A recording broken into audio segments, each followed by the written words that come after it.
नमस्कार। आज म अलि फरक तर हरेक अभिभावकले बुझ्नै पर्ने विषय लिएर आएको छु। हामी प्राय बालबालिकाको सफलता, अङ्क र नतिजामा निर्धारण गरिरहेका हुन्छौँ। तर हरेक बालबालिका अनौठा हुन्छन्। उनीहरूको सिकाइ, रुचि र क्षमता फरक हुन्छ। हावर्ड गार्डनरको अनुसार बालबालिकामा 8 प्रकारका बुद्धिमत्ता यानि इन्टेलिजेन्स हुन्छन्। आज हामी यी बुद्धिमत्ताहरू के हुन् र हरेक बुद्धिमत्ता भएको बच्चा कस्तो व्यक्ति बन्न सक्छ भन्ने कुरा बुझ्नेछौँ। हरेक बाबुआमाले तपाईको बच्चाको विशेष प्रतिभा पत्ता लगाउनु र उसको क्षमतालाई प्रोत्साहन दिनु अति आवश्यक छ। ल, अब प्रत्येक बुद्धिमत्ता यानि इन्टेलिजेन्सको बारेमा चर्चा गरौँ है त। 1. भाषिक बुद्धिमत्ता लिङ्ग्विस्टिक इन्टेलिजेन्स। यस्तो बुद्धिमत्ता भएका बालबालिकाहरू शब्द र भाषामा निपुण हुन्छन्। उनीहरूलाई कथा लेख्न, कविता भन्न, कथा सुनाउन र पढ्न मनपर्छ।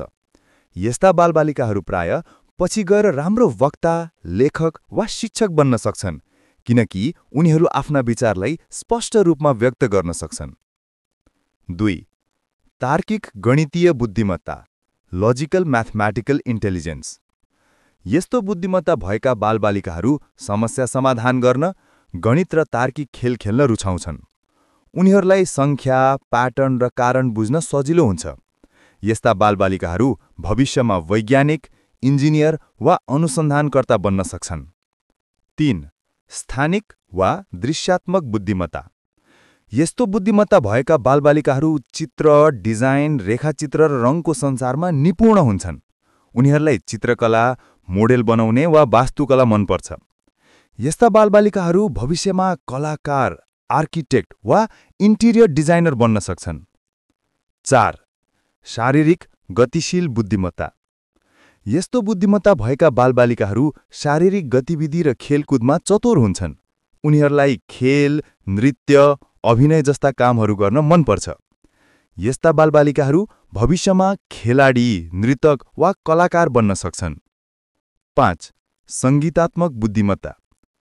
यस्तो बुद्धिमत्ता भएका बालबालिकाहरू सङ्गीत, धुन र लयमा निपुण हुन्छन्। उनीहरूलाई गीत गाउन, बाजा बजाउन वा नयाँ सङ्गीत सृजना गर्न मनपर्छ। यस्ता बालबालिकाहरू भविष्यमा सङ्गीतकार, गायक वा सङ्गीत शिक्षक बन्न सक्छन्। 6. सामाजिक अन्तर्व्यक्तिगत बुद्धिमत्ता। यस्तो बुद्धिमत्ता भएका बालबालिकाहरूले अरूसँग राम्रो सम्बन्ध बनाउँछन्, मित्रता र समन्वयमा सक्षम हुन्छन्। उनीहरूलाई समूह कार्य गर्न र अरूलाई सहयोग गर्नमा रमाइलो लाग्छ। यस्ता बालबालिकाहरू भविष्यमा शिक्षक, नेता, मनोवैज्ञानिक वा काउन्सलर बन्न सक्छन्। 7. आन्तरिक अन्तर्व्यक्तिगत बुद्धिमत्ता।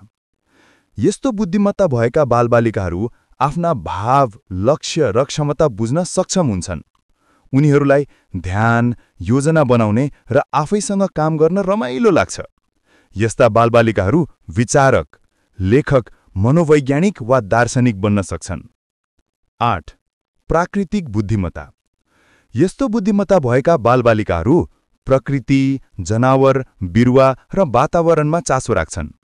उनीहरूलाई बोट बिरुवा स्याहार्न, जनावरको हेरचाह गर्न र प्रकृति अध्ययन गर्न मनपर्छ। यस्ता बालबालिकाहरू भविष्यमा कृषक, वातावरणविज्ञ, जैविक अनुसन्धानकर्ता वा संरक्षणकर्मी बन्न सक्छन्। अन्त्यमा हरेक बाबुआमाले बुझ्नुपर्ने कुरा के छ भने नि, हरेक बच्चा अनौठो हुन्छ। सबै प्रकारका बुद्धिमत्ताहरू बराबर महत्त्वपूर्ण छन्। तपाईको बच्चामा केवल अङ्क नै सफलता हो भन्ने भ्रम हटाउनुहोस्। उसभित्र रहेको विशेष प्रतिभा र रुचिलाई पत्ता लगाउनुहोस्।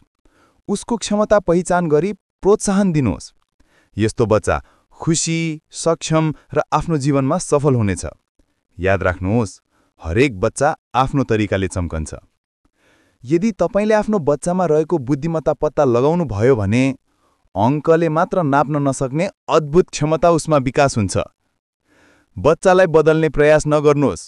उनीहरू जस्ता छन् त्यहीँबाट सुरु गरेर उनी बन्न चाहने व्यक्तिसम्म पुग्न प्रेरणा दिनुहोस्। किनकि जब बच्चाले आफ्नै बुद्धिमत्ता बुझेको हुन्छ, ऊ सफल हुन डराउँदैन अनि सफल हुन कहिल्यै रोकिँदैन।